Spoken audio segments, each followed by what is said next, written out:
Il y a un missile que le président russe Vladimir Poutine craint plus que tous les autres, le Tomahawk.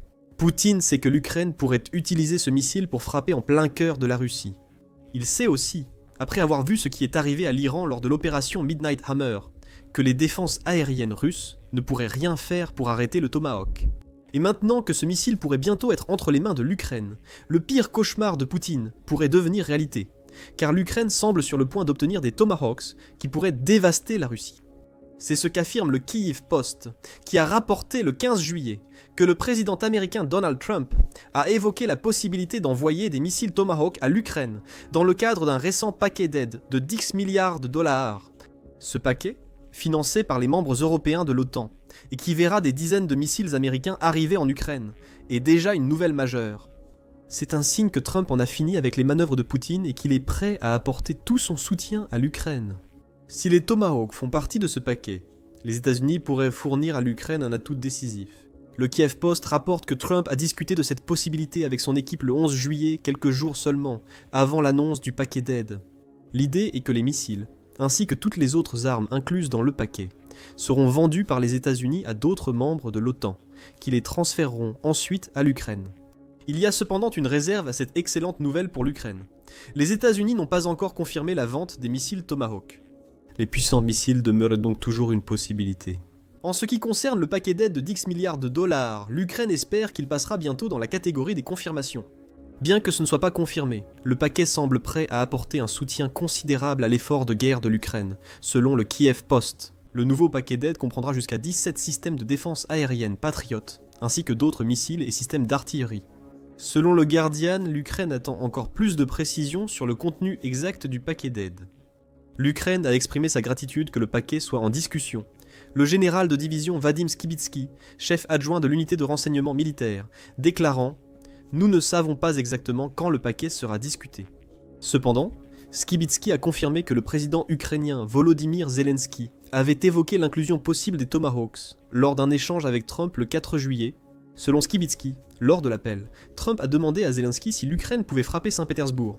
Zelensky a répondu qu'il le pouvait absolument si les États-Unis fournissaient les armes. Le Tomahawk est l'un des missiles qui rendrait de telles frappes possibles. Aucun accord n'a encore été trouvé sur les missiles, mais les Tomahawks sont maintenant envisagés, ce qui rendra Poutine furieux.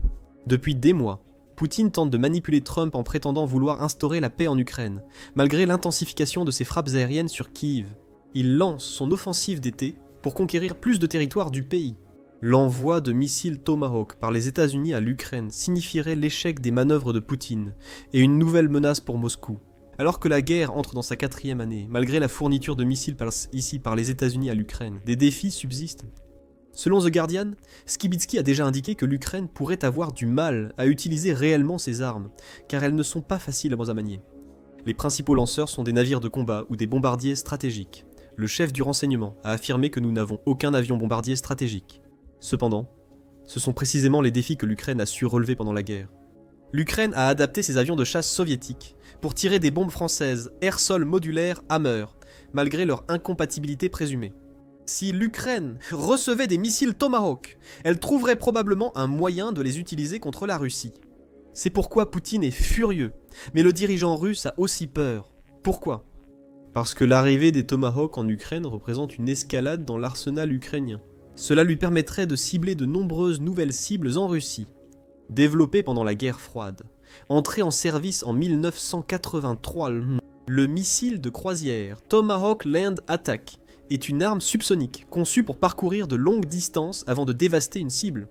Les États-Unis l'ont construit pour se doter des capacités de frappe en profondeur qui sont vitales pour l'Ukraine en ce moment, ce qui en ferait à lui seul une arme inestimable pour les forces de Zelensky. Le design du missile est de mauvais augure pour la Russie. Le Tomahawk combine stabilité, maniabilité et furtivité, l'armée soulignant sa faible signature radar et sa tendance à raser le sol lors de son vol. En d'autres termes, les Tomahawks volent suffisamment bas et vite pour les rendre très difficiles à détecter, même pour les systèmes de défense aérienne les plus avancés de la Russie. Capable d'abattre des cibles en plein vol. Army Recognition souligne qu'une fois déployé, le missile vole à basse altitude et possède des systèmes de navigation avancés, le rendant très efficace contre des cibles fortement défendues. Le missile a aussi une grande puissance de frappe. Sa tête de guerre modulaire permet à l'utilisateur de choisir le type adapté à chaque mission spécifique. Si l'Ukraine souhaite attaquer une cible renforcée, par exemple, elle peut équiper le Tomahawk d'une ogive hautement explosive, capable de délivrer une explosion puissante et ciblée contre la cible. Les bunkers, structures renforcées et installations similaires peuvent tous être victimes de cette ogive terrifiante. L'Ukraine peut également équiper les missiles Tomahawk d'une ogive à sous-munitions, dispersant des bombettes sur une large zone, idéale pour cibler des zones étendues. Imaginez une attaque russe de grande ampleur, avec des centaines de soldats et de blindés, et vous en comprenez l'utilité. Un seul Tomahawk pourrait dévaster ce type d'assaut, soulageant ainsi la pression sur les défenseurs ukrainiens. Le missile peut être doté d'une ogive pénétrante, utilisable par l'Ukraine pour détruire des munitions, des stocks et d'autres cibles précieuses. Enfoui profondément sous terre ou protégé par de lourdes fortifications, le Tomahawk est conçu pour être polyvalent. Poutine ne souhaite pas que l'Ukraine ait autant d'options.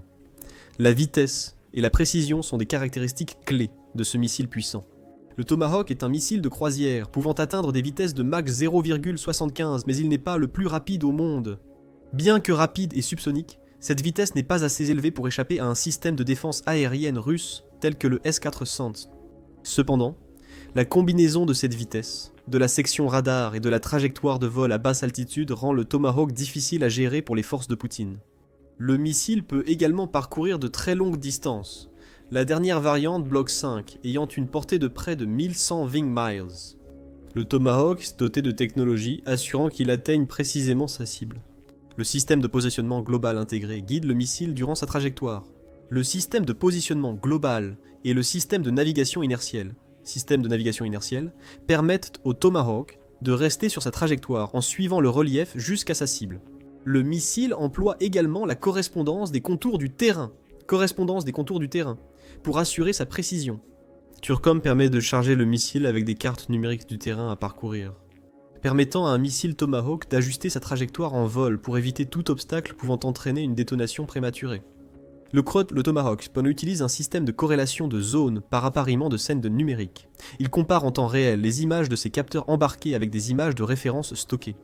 Il n'y a aucune inquiétude quant à la phase terminale du Tomahawk. Il atteint sa cible dans la grande majorité des cas. Le seul réconfort de Poutine est que l'Ukraine aura beaucoup de mal à utiliser ce missile. Selon Army Recognition, le missile est généralement tiré depuis des navires de surface et des sous-marins, dont l'Ukraine ne dispose pas. L'Ukraine possède une petite marine composée principalement de patrouilleurs et de navires de guerre des mines. Selon Global Firepower, elle ne possède aucun destroyer, frégate ou corvette. Cela suggère qu'elle ne peut pas lancer de missiles Tomahawk facilement, mais elle pourrait ne pas avoir besoin de navires. Selon le Kiev Post, les États-Unis pourraient fournir à l'Ukraine une version terrestre du missile Tomahawk. La version du missile à portée intermédiaire peut être lancée depuis le sol, moyennant quelques concessions sur la vitesse. Cette variante vole à environ 800 km/h, Mach 0,65, conservant les capacités de navigation et de vol à basse altitude qui rendent le Tomahawk standard redoutable pour Poutine. Est-ce le missile que les États-Unis envisagent d'envoyer à l'Ukraine? La réponse reste inconnue pour le moment. Cependant, rappelons qu'aucune décision n'a encore été prise concernant le Tomahawk. Il n'y a aucune confirmation officielle que le missile fera partie du paquet d'aide de 10 milliards de dollars, malgré les discussions qui ont eu lieu entre Trump et Zelensky plus tôt en juillet. Ce n'est pas la première fois que des spéculations circulent sur l'arrivée de missiles Tomahawk en Ukraine. En octobre 2024, le New York Times a rapporté le prétendu plan de victoire de Zelensky pour la guerre en Ukraine.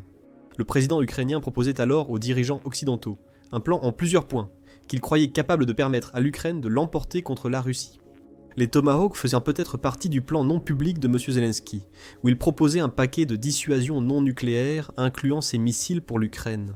Selon le New York Times, un haut responsable américain a qualifié la demande de totalement irréalisable. Une demande irréalisable vers la fin de 2024 semble soudainement beaucoup plus réalisable en juillet 2025. Cela soulève la question. Pourquoi les Tomahawks seraient importants pour l'Ukraine? Nous allons aborder leurs utilisations potentielles. Toutefois, la raison principale pour laquelle les États-Unis envisagent d'envoyer ces missiles à l'Ukraine est exactement celle proposée dans le plan de victoire de Zelensky. Trump souhaite faire pression sur Poutine. En octobre, cette pression serait venue de l'octroi à l'Ukraine de capacités de frappe en profondeur grâce à un missile. Les analystes pensent que la Russie aurait du mal à se défendre contre cela. La dissuasion était l'idée. L'Ukraine étant équipée de missiles Tomahawk, Poutine devrait y réfléchir à 2 fois avant de poursuivre ses assauts aériens contre les villes et infrastructures ennemies. En 2025, le jeu de pression entre la Russie et l'Ukraine se poursuit avec une intensification de l'offensive aérienne russe. L'Institut pour la science et la sécurité internationale souligne que la période du 1er mars au 12 mai de cette année a vu la Russie lancer quotidiennement des frappes de drones Shahed contre les villes ukrainiennes, ces drones étant souvent accompagnés de missiles. Pas moins de 7974 drones ont été lancés en Ukraine pendant cette période, ce qui représente environ 109 drones par jour. Sur 999 missiles russes, lancés tous, ont atteint leur cible, soit un taux de réussite de 125%. Les drones et les missiles continuent d'arriver, et la Russie en tire plus que jamais. En juin 2025, elle a battu son record du plus grand nombre de roquettes et de drones lancés en un seul mois, avec 5209. C'est près de 10 fois plus que les 580 lancés par la Russie l'année précédente. En juillet, la Russie a battu son record sur une seule journée avec une frappe comprenant 728 drones et 13 missiles. Selon l'Atlantic Council, l'intensification des attaques aériennes a aussi accru le nombre de victimes civiles. Il indique qu'en juin 2025, l'Ukraine a enregistré son taux de perte civile le plus élevé depuis plus de 3 ans, avec 232 morts et 1343 blessés. Daniel Bell, de la mission de surveillance de l'Organisation des Nations Unies, a résumé brièvement la situation. Les civils ukrainiens subissent des souffrances inédites depuis plus de 3 ans, selon elle. L'intensification des frappes de missiles et de drones posant à longue portée dans tout le pays a causé encore plus de morts et de destruction parmi les civils, même loin du front. Les missiles Tomahawk n'apporteraient pas de solution directe, mais pourraient avoir un effet dissuasif. L'Ukraine doit faire pression sur Poutine à chaque fois qu'il envisage d'approuver l'une des frappes aériennes russes les plus intenses. Autoriser une telle frappe est une chose. Quand vous savez que votre ennemi ne peut répondre qu'avec des drones longue portée qui ne peuvent pas détruire les actifs les plus précieux de la Russie, c'est différent de le faire sachant que des missiles Tomahawk, capables de parcourir de grandes distances pour détruire des cibles fortifiées et souterraines, pourraient vous attendre.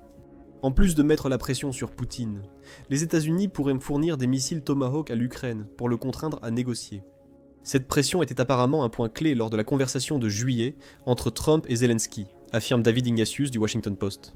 Ignatius affirme que ses sources ont révélé que Trump a dit à Zelensky que l'Ukraine devait mettre plus de pression sur Poutine, en obtenant la capacité de frapper Saint-Pétersbourg ainsi que Moscou. Les Tomahawks offriraient cette possibilité. Selon Ignatius, Trump a aussi considéré l'envoi de missiles de croisière Tomahawk, les mêmes armes tirées contre des cibles iraniennes le mois dernier. Si tirés depuis l'Ukraine, ces missiles pourraient atteindre Moscou et Saint-Pétersbourg, et étaient encore discutés vendredi. Mais les Tomahawks sont pour l'instant retirés de la liste des livraisons, bien qu'ils puissent être déployés ultérieurement, si Trump veut encore plus de leviers, et c'est bien le but. Depuis qu'il est devenu président, Trump essaie de négocier la paix entre la Russie et l'Ukraine. Il avait affirmé qu'il pouvait le faire en une seule journée, et CNN rapporte qu'il a fait cette déclaration 53 fois pendant la campagne. Bien que cela ne se soit pas produit, Trump semblait progresser quand son administration a accepté un cessez-le-feu de 30 jours avec l'équipe de Zelensky en mars, en Arabie Saoudite, que Poutine a refusé. Il persiste à refuser toutes les offres qui lui sont faites, convaincu que la Russie est en passe de remporter la guerre. Ces refus répétés ont rendu Trump furieux, et c'est là que les missiles Tomahawk entrent en jeu. Selon Ignatius dans le Washington Post, Trump tente peut-être de calmer la situation en intensifiant le conflit ukrainien. En somme, les États-Unis pourraient permettre à l'Ukraine de mener des frappes plus profondes en Russie pour renforcer sa position face à Poutine. Selon une source proche de l'administration, Trump a intensifié la situation pour 3 raisons, à un moment où Poutine pense détenir tous les atouts.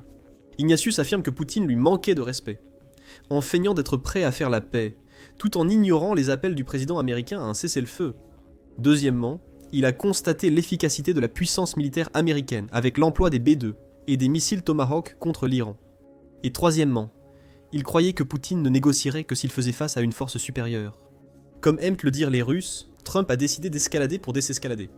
Trump semble avoir admis que Poutine ne négocierait pas de son plein gré.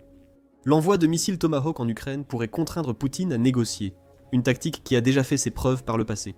Le 25 mai, Defense Express a publié un article dans lequel il soulignait que le déploiement de missiles Tomahawk aux Philippines avait eu l'effet escompté, semer la peur en Chine. Cette initiative a suscité une réprimande de la Chine, qui a dénoncé dans un document ce qu'elle a qualifié de révisionnisme. Il a fait plusieurs références à la montée des tensions régionales et à l'ingérence étrangère, révélant une peur évidente derrière la fanfaronnade. Si la Chine n'était pas inquiète à propos des missiles Tomahawk, elle n'aurait pas pris le temps de rédiger un document dénonçant indirectement leur présence aux Philippines. Les États-Unis pourraient espérer qu'envoyer des Tomahawks en Ukraine provoquerait une réaction similaire. Poutine saurait combien ces missiles seraient dévastateurs pour son pays. Il a également vu ce qui s'est passé lors de l'opération Midnight Hammer en Iran, où les défenses aériennes iraniennes, principalement de fabrication russe, ont totalement échoué à contrer les missiles américains, y compris les Tomahawks. Regardez notre vidéo qui explique pourquoi cette opération a terrifié la Russie si vous voulez en savoir plus. Poutine sait que les défenses aériennes russes ne peuvent pas arrêter les missiles Tomahawk. Ils cherchent à escalader pour désescalader. C'est la stratégie que les États-Unis utiliseraient s'ils envoyèrent des Tomahawks en Ukraine. Enfin, il y a le potentiel de frappe. United 24. Médias soulignent que les missiles Tomahawk permettent à l'Ukraine de frapper plus de cibles en Russie qu'auparavant. L'Ukraine possède des drones à longue portée pouvant pénétrer en profondeur en Russie. Cependant, ces drones sont plus lents et moins puissants que les missiles Tomahawk, limitant ainsi les dégâts qu'ils peuvent causer. Les Tomahawk permettent à l'Ukraine de frapper plus de 12 bases aériennes russes, d'où sont lancées les bombes planantes sur l'Ukraine. Selon United 24, elle pourra aussi cibler de grands dépôts d'armes. À Toropès en septembre dernier, elle a utilisé des drones lors d'une frappe qui a détruit des munitions russes pour les systèmes Grad S-300 et S-400. Cette frappe a également décimé certains des missiles balistiques Iskander et KN-23 de la Russie. Avec les Tomahawks, davantage de frappes profondes en Russie deviennent possibles, et ces missiles américains peuvent causer plus de dégâts que les drones ukrainiens. Ajoutez à cela des installations militaires et industrielles, comme les raffineries de pétrole, et Poutine saura que les Tomahawks peuvent causer de sérieux problèmes à sa machine de guerre. C'est le dernier souhait de Poutine, alors qu'il mène une offensive estivale, nécessitant l'approvisionnement de centaines de milliers de soldats russes en carburant, munitions et équipements. Selon United 24, les Tomahawks pourraient accroître considérablement les capacités de frappe de l'Ukraine, permettant des attaques contre des cibles stratégiques au cœur du territoire russe, renforçant ainsi la défense de l'Ukraine et ralentissant la machine de guerre russe. C'est là l'enjeu. Les États-Unis savent que l'arrivée des Tomahawks en Ukraine est un cauchemar pour Poutine. Pour l'instant, l'arrivée de ces missiles n'est pas confirmée, mais le simple fait d'en parler met la pression sur le président russe. Les États-Unis espèrent que cette pression suffira à inciter Poutine à revenir à la table des négociations. Si ce n'est pas le cas, il se pourrait que les rumeurs concernant l'envoi de missiles Tomahawk en Ukraine deviennent bientôt une réalité, permettant à l'Ukraine de causer plus de dégâts à la Russie que jamais auparavant. Et il n'y a pas que les missiles Tomahawk dont Poutine doit s'inquiéter. L'Ukraine pourrait bientôt mettre la main sur des missiles de croisière Joint Air-to-Surface Missiles, qui lui permettront de frapper au cœur de la Russie. Découvrez-en plus dans notre vidéo, et n'oubliez pas de vous abonner à Military Show, pour plus de vidéos couvrant les derniers développements du vaste paquet d'aide militaire annoncé par les États-Unis. Et merci comme toujours de nous suivre.